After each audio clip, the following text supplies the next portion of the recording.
Bonjour à tous, c'est Paul Tam pour vous présenter aujourd'hui un nouveau sapin en sucette.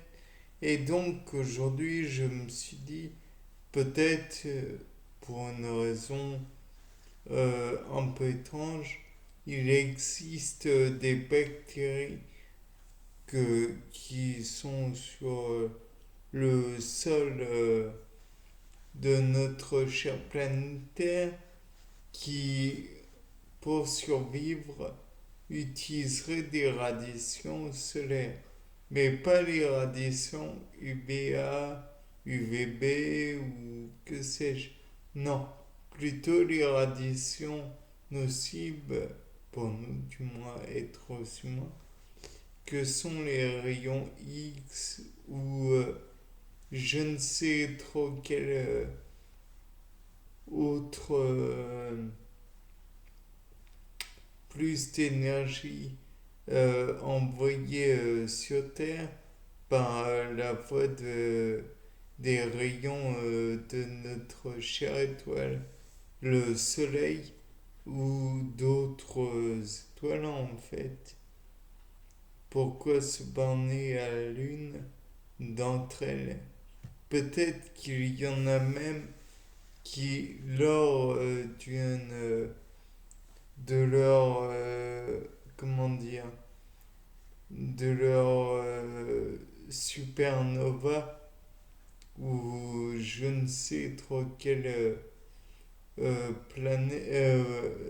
phénomène qui pourrait se produire lors de la vie, entre guillemets, d'une étoile. Peut-être que lorsque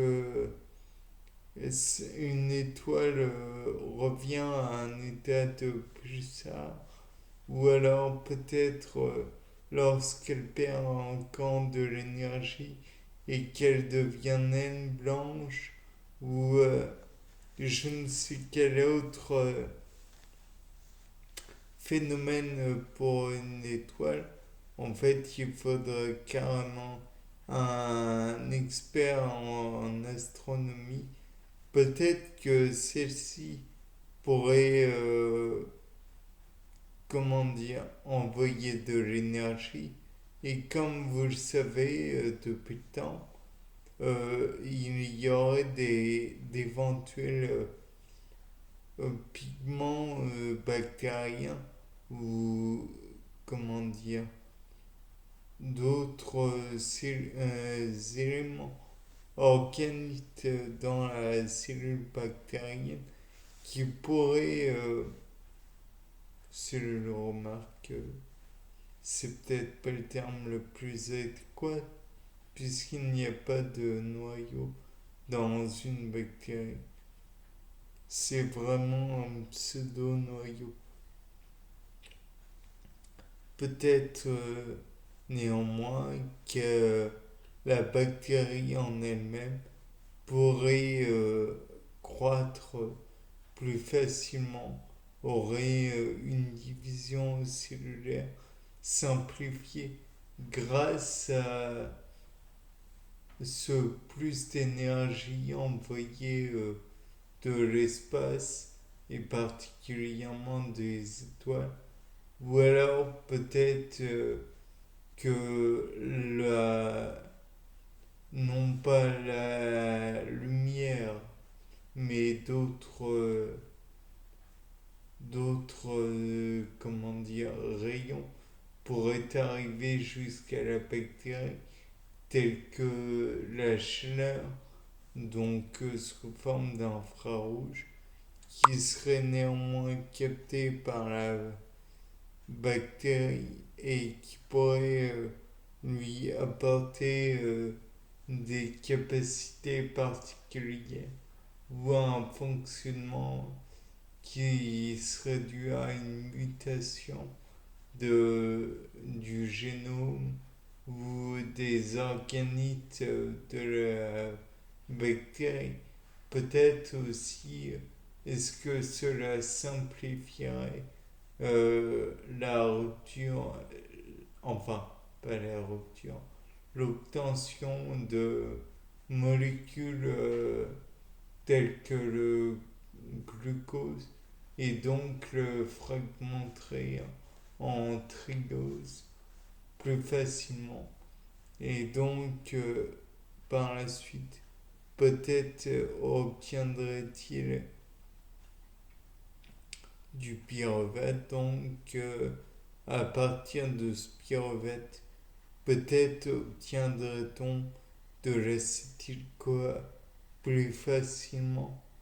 Et donc, la bactérie pourrait acquérir d'autant plus de facultés, ce qui la rendrait aux yeux des autres bactéries un compagnon, si je puis dire, de biofilm tout à fait adéquat, ce qui leur permettrait d'améliorer encore la faculté du biofilm.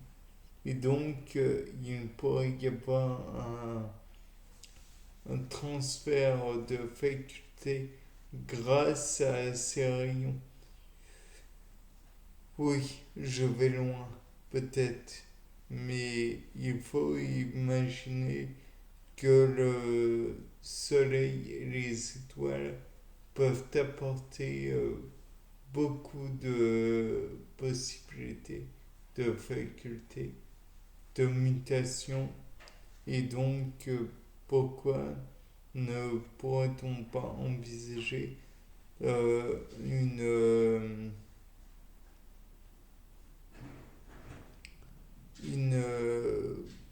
production d'organites différents, d'une mutation d'organites et même améliorer les facultés évolutives et permettant une meilleure vie de la bactérie. Il est possible aussi que ce genre de sursaut gamma ou que sais-je encore de la part d'une supernova ou d'une étoile, quelle qu'elle soit, puisse donner des facultés délétères à la bactérie. Peut-être pourrait-elle avoir des liaisons qui pourraient altérer son ADN. Peut-être que finalement cela serait délétère pour elle, comme je le disais il y a quelques secondes. Bien, sur ce, c'était Paul Dame pour un nouveau sapin en sucette.